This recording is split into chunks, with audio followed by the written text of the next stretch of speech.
박영수 진술인께 간단한 것만 여쭤보겠습니다. 예산 편성권이라는 게 있는 거죠? 그걸 이야기하시는 거죠, 지금? 예. 그리고 국회는 입법 권한이 있죠. 진술인님? 지금 당연히 입법 권한이 있습니다. 뭐 말씀하실 게 국회에서 입법 권한이 있는 거 아니겠습니까? 아니 제가 그런데 조금만 말씀드려도 될까요? 하고 말씀 기회 드릴게요. 그런데 우리가 지금 다루고 있는 게 어느 하나의 법률안을 가지고 여러 가지 이야기를 갑론을박을 하고 있는 거 맞죠? 대답을 계속 안 하시니까 제가 계속 이야기하겠습니다. 우리는 하나의 법률안을 가지고 이야기를 하고 있습니다. 아까 말씀하신 것처럼, 그리고 자료에 써주신 것처럼 대통령은 제2요구권, 흔히 말하는 거부권을 가지고 우리가 입법을 했을 때 여러 가지 거기에 대한 대응을 할 수 있습니다. 그게 헌법이 보장하는 권한이기도 하고 정부 여당에서 이야기하는 권한이기도 합니다. 그런 측면에서 우리는 입법을 하고 있는 과정이지 헌재 결정을 내리고 있는 과정이 아니다라는 걸 먼저 말씀드리고 싶어요. 끝나고 다시 한번 말씀드리겠습니다. 석병훈 교수님, 석병훈 진술인님, 아까 매출액 관련해 가지고 통계를 10억 이상, 뭐 10억에서 5억, 5억에서 3억 이 표를 제시해 주셨는데 그 자료가 송경호 위안웅 그분들께서 낸, 즉 한국조세정책재정연구원에서 낸 자료 맞나요? 그 보고서를 가지고 그 한국경제 분석 패널이라는 학술지에 네. 이제 게재한 논문에서 나온 자료. 그렇죠. 매출액이죠. 예, 네, 그 매출액이죠. 가맹점당 매출액입니다. 우리가 매출액 그리고 여러 가지 표현 중에 소상공인, 대형 매장, 자영업자라는 표현을 써주셨는데 소상공인의 기준이 뭐죠? 글쎄 뭐 어떤 기준을 말씀하시는 건지. 소상공인을 누굴 보고 소상공인이라고 합니까? 그리고 대형 매장이라 쓰셨는데 대형 매장의 소상공인이라고 하셨는데 대형 매장의 기준은 뭡니까? 자영업자를 갖다가 매출액 기준으로 분류를 해봤을 때요, 상대적으로 매출액이 큰 것으로 이제 결제 금액이 좋습니다. 집중되고 있다, 네. 이런 것을 보여드린 것입니다. 매출액이 크면 순이익도 당연히 큽니까?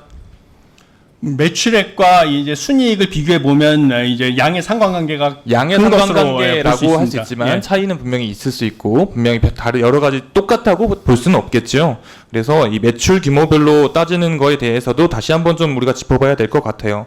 자, 넘어가가지고 다시 한번 석병훈 진술인님, 우리가 경제를 살려야 된다, 흔히 말해 소비를 진작시켜야 된다는 동의하십니까? 지금 솔직히 말씀드리면 올해 한국의 경제 성장률은 2.5에서 2.6%로 전망되고 있습니다. 네, 우리의 그 잠재 성장률이 2.0%이기 때문에 네. 올해 경기 침체라는 말 자체에 제가 동의할 수 침체라고 없습니다. 표현하지 않았어요. 네. 예. 소비 진작이 필요합니까? 소비 진작도 지금 보면 뭐 내수 침체라는 상황에서 뭐 특별히 소비를 진작시키기 위해서 정책이 필요하다, 네. 이렇게 보진 않습니다. 소비 진작이 필요하진 않다고 보시는군요. 왜냐하면 물가를 안정시키기 위해서는 일정 기간에 소비를 침체시키는 것은 불가피하기 때문입니다. 네, KDI 입장을 보면요, 7월 경제 동향에 고금리 기조가 지속되고 있다, 그리고 내수가 부진하다, 대부분의 품목에서 감소폭이 확대되면서 상품 소비가 위축되고 이래저래 해서 서비스 소비도 둔화 흐름을 보이고 있다. 이 고금리 고물가로 민생이 어렵다. 그리고 소비 침체로 이어지고 있다라는 식의 내용이 나왔는데 거기에 대해서 동의하지 않다고 말씀하시니까 뭐 더 이야기할 게 없겠네요. 일단 소비 진작이 필요 없다라는 우리 진술인의 이야기 잘 들었고요. 물가부터 먼저 안정시킨 다음에 다른 정책이 알겠습니다. 필요하기 때문에 네, 소비 진작이 지금은 필요 없다라고 말씀하신 거지 않습니까? 그리고 이동진 진술인님, 현금성 지원 관련해 가지고 많은 우려들이 있고 앞에서도 말씀들이 많이 나왔는데 민생회복지원금이라는 게 단순히 현금을 살포하는 그런 일회성 지출입니까? 글쎄, 살포라는 표현이 뭔지를 잘 모르겠는데 일시적 지출인 거는 맞죠. 정부 지출 자체가 좀 수요를 창출하고 그에 상응하는 경기 부양 효과를 만들어낸다. 여기에 동의하시죠? 동의합니다. 아까 교수님께서도 말씀하셨던 것 같은데 침체되어 있을 때는 재정 지출로 인한 경기 부양 효과가 더 크다. 이게 여러 가지 연구를 통해서 검증된 사실이죠. 그렇습니다. 최근에 윤석열 정부가 대대적인 감세에 나섰는데 특히 세율을 인하한 법인세의 경우에는 5년간 16조 규모의 세수 결손이 예상된다고 합니다.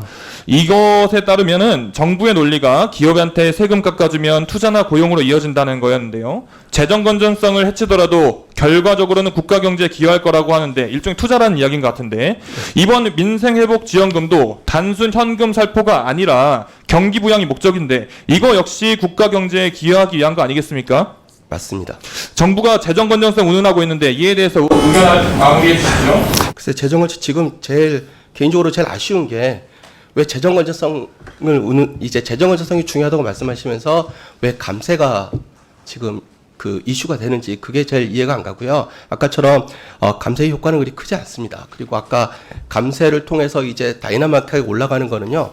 우리가 흔히 레퍼커브 효과라고 하는데 그런 것들이 나타나려면은 우리나라의 세입, 그러니까 조세 부담이 굉장히 세야 되는데요. 아시다시피 우리나라의 조세 부담, 그러니까 GDP 대비 조세 수입 비중은 OECD 중에서 하위권입니다. 그러니까 우리는 지금 재정이 문제가 됐을 때 솔직히 재정 전문가들 중에서 상당 부분이 얘기하시는 거는 어떻게 하면 조세 수입을 늘릴 건가가 더 중요한 일이다라고 말씀하시고 계십니다. 이 정도로 마치겠습니다. 네.